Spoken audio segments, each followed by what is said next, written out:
তখন আইডিয়ালের স্টুডেন্টরা আমাদের ক্যাম্পাসে অ্যাটাক করতেছে, ক্যাম্পাসে এলোপাতারি ডিল ছুটতেছে। পরে আমরা বললাম কারা ছুটতেছে, পরে আমাদের ইন্টারমিডিয়েট ছোট ভাইরা বলতেছে ভাই এটা আইডিয়ালের স্টুডেন্ট। পরে আমরা আমাদের ক্যাম্পাস রক্ষার জন্য আমরা আমাদের এই সায়েন্স ল্যাবে আমরা অবস্থান নেই। তারপর আমাদের সিনিয়র নেতৃবৃন্দরা ঢাকা কলেজে যারা ছিল তারা তাদেরকে হাত জোর করছে যে ভাই তোমরা ডিলাইও না, তোমাদের কি হয়েছে বলো, আমরা সমাধান করি। কিন্তু তারা সবাই ডিলাইছে এবং আমাদের সিনিয়র নেতৃবৃন্দরা অনেকে আহত হয়েছে, আমি নিজেও আহত হয়েছি, আমার ছোট ভাইরা অনেকেই হসপিটালে আছে।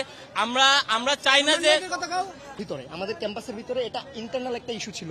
পরবর্তীতে আপনার আইডিয়াল কলেজ আমাদের ক্যাম্পাসের ভিতরে যে মুক্ত মঞ্চ আছে সেই মুক্ত মঞ্চ গিয়ে তারা গিয়া হামলা করে, একটা ছাত্রকে সেখানে মারে। আমাদের সিনিয়ররা যারা অনার্সে পড়ে তারা তখন নাইমের গলিতে অবস্থান করতেছিল। মারার পরে তারা শুধু গেট পর্যন্ত থাকলে ঠিক ছিল, ওইদিকে অডিটোরিয়ামে আপনার নবীনবরণ হইতেছে, কেউ সমন্বয়কদের মধ্যে কেউ বাইরে নাই, সবাই ভিতরে। এখন এই জায়গায় আইডিয়াল কলেজের ছেলেপেলেরা ভিতরে গিয়ে একদম বিজয় চত্বরের মূল ভবনের সামনে গিয়ে ওরা গিয়ে মিছিল দেওয়া শুরু করে যে ঢাকা কলেজ পলাইছে। এই মিছিল দেওয়ার সাথে সাথে ভিতরে যারা ছিল তারা শুনতে পায়, তারা গিয়ে বেরোয় আসে যদি কিছু অতি উৎসাহী লোকজনের কারণে, কিছু অতি উৎসাহী, তাদেরকে আমরা গিয়ে চিনি না, অতি উৎসাহী লোকজন আইসা বিভিন্ন ধরনের তাদের পরিচয় দিয়ে গিয়ে হামলা করা শুরু করে। হামলা করলে এরপর গিয়ে আপনার আইডিয়াল কলেজের ছেলেপেলেরা পাল্টা আক্রমণ করে, এর মধ্যে ইট পাটকেল নিক্ষেপ হওয়ার এক প্রকৃতি গিয়ে তারা ক্যাম্পাসের ভিতরে চলে যায়। আমরাও আমাদের মতো করে ঠিক সেই মুহূর্তে আমরা সিনিয়র যারা ছিলাম, মুক্ত মঞ্চে ছিলাম, আমরা ক্রিকেটে ব্যস্ত ছিলাম। সেই মুহূর্তে কিছু ইউনিফর্মধারী আমাদের ছাত্ররা হাবায় এসে ক্যাম্পাসে আসে। তো জিজ্ঞাসা করলাম কি অবস্থা, কি হয়েছে তোমাদের? তো বলতেছে ভাই আমরা কিচ্ছু জানি না, আমরা যে মুহূর্তে বাসে উঠতে যাইছি কিন্তু ওই মুহূর্তে তারা অতর্কিত আমাদের উপরে হামলা। আমরা কোনো যান বাসে আমরা ক্যাম্পাসে আসি, তাৎক্ষণিক ওসি সাহেব গাড়ি নিয়ে আমাদের ক্যাম্পাসে আসে স্টেটমেন্ট নেওয়ার জন্য। ঠিক আছে, ঠিক আধা ঘন্টা পর তারা এমন ভাবে একটা আক্রমণ করলো, এটা আসলে আমাদের আনএক্সপেক্টেড টোটালি। তারা আমাদের ক্যাম্পাসের ভিতর ঢুকে গেছে। আমি বলবে ঢালাইয়ে দৃঢ়তা, নির্মাণে নিশ্চয়তা, প্রিমিয়ার সিমেন্ট, ঢালাইয়ের রাজা।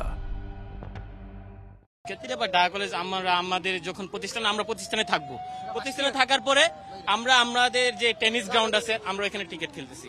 তারপর আইডিয়াল স্টুডেন্টরা এসে ডিলাইতেছে ক্যাম্পাসের ভিতরে এলোপাতারি, এবং আমাদের ঢাকা কলেজ অডিটোরিয়াম আছে ওইখানে আজকে মনে হয় নবীনবরণ, ওইখানে ডিলাইতেছে। পরে আমরা সাধারণ শিক্ষার্থীরা আমরা দেখলাম যে আমরা এসে বললাম, আমাদের ঢাকা কলেজের অনেক সিনিয়র নেতৃবৃন্দ আছে, তারা বললো যে ভাই আইডিয়াল স্টুডেন্টরা বললো ভাই তোমরা তোমাদের পায়ে হাত জোর করে বলতেছি তোমরা ডিলাইও না, কি হয়েছে আমাদেরকে বলো। তারা ডিলাইতেছি, ডিলানির পরে আমরা যারা সাধারণ শিক্ষার্থী আমরা ক্যাম্পাস রক্ষার জন্য আমরা সায়েন্স ল্যাব এবং এই জায়গায় আমরা অবস্থান নিয়েছি। আমরা ডিলাইনি এবং আশেপাশের পরিবেশের, হ্যাঁ ঢাকা কলেজে আমরা তো এখন পুরো তালিকা করি নাই কারা কারা হয়েছে, হ্যাঁ ওরা জানে। এবং আমাদের সিনিয়র 4-5 জন এখানে ছিল, তারা প্রত্যেকেই যারা সমাধানের জন্য আসছিল তারা, এবং আপনারা ওইখানে ফুটেজ আছে, তারা আমাদের হাত জোর করে বলছে যে ভাই তোমাদের কি হয়েছে আমাদেরকে বলো, তোমরা আমাদের ঢাকা কলেজে তোমরা ডিল দিও না, এত একটা বড় প্রতিষ্ঠান, ঢাকা কলেজে ডিল দিলে তোমরা যদি ডিল দাও আমরা তো তোমাদের ডিল দিতে হইব, ওইরকম অবস্থা নেব, তোমরা ভাই মাপ চাই, তোমরা আইসো না।